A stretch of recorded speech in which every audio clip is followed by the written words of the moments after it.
నదుల అనుసంధానం పూర్తి చేయగలిగితే ఏపీలోని ఉమ్మడి జిల్లాలు అన్నిటికీ సాగు తాగునీరిచ్చే అవకాశం ఉందని సీఎం చంద్రబాబు అన్నారు. అలాంటి ప్రాజెక్టుకి రూపకల్పన చేస్తున్నట్లుగా తెలిపారు. దీనికి జలహారతి అని పేరు పెట్టినట్లు ఆయన వివరించారు.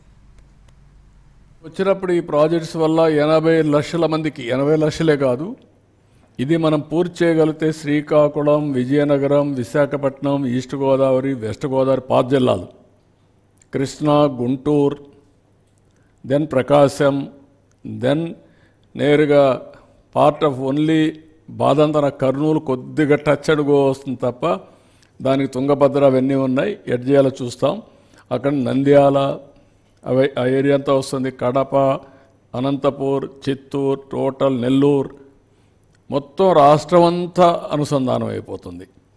ఏ జిల్లా కూడా వదిలిపెట్టే పరిస్థితి రాదు. దీనివల్ల అదనపు ఆయకట్టు వస్తుంది.